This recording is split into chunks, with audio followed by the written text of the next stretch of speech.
मैंने ये कबाब बनाए हैं, ये तुर्किश कबाब कहलाते हैं।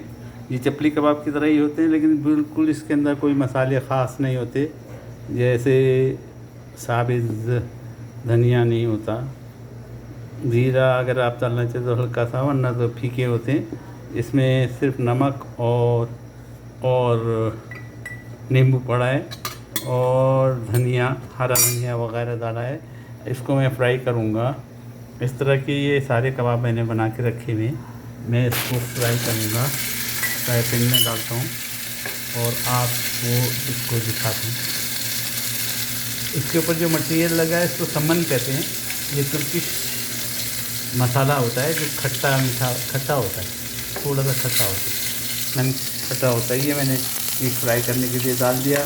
दूसरी तरफ मेरे चावल तैयार हो चुके, बल्कि खाने वाले ने, एक बंदे ने खा भी लिया माशाल्लाह तबारक। मैंने अभी कुकर खोला है, ये देखिए ज़बरदस्त पुलाव तैयार हो गया, इंडियन पुलाव।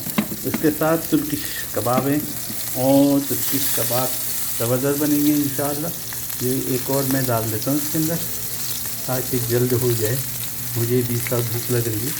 कबाब देखने के बाद तो और मुँह में पानी आ गया है।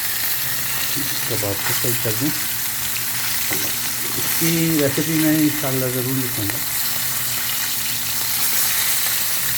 चिकन के तुर्किश कबाब तुर्किश सम्मन मसाले के साथ।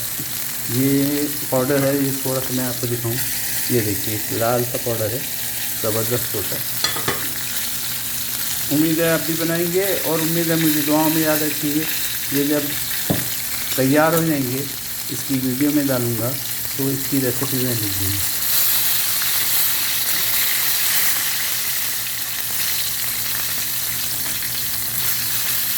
तुर्किश कबाब ये एक बगैर सम्मन के डाला है, बगैर मसाले के डाला है, लेकिन इसको भी मैं मसाला थोड़ा सा लग दूँगा। चाहे आप इसमें नींबू डाल दें, चाहे ये सम्मन डालें, ये थोड़ा सा मसाला मैंने फिक्स कर दिया ताकि तुर्की खाने का मज़ा आ जाए। तो आप इसको सम्मन नहीं है तो आप इसको ऊपर नमक नींबू करके माशाल्लाह तबारक ज़बरदस्त बन रहे हैं और ज़बरदस्त बनेंगे। उम्मीद है आप भी बनाएंगे, उम्मीद है मुझे दुआओं में याद रखेंगे। मैं इसकी रेसिपी ज़रूर दिखाऊँगा। जब ये एक तरफ होने लगेंगे तो टूटने का खदशा जो है वो दूर हो जाता है। मैं इसको एक टूट रहा था, मैं इसको दूर हो जाता है, उसके बाद आप इसको पलट सकते हैं।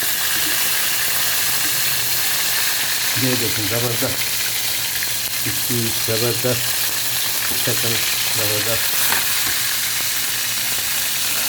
उम्मीद है आप भी बनाएंगे।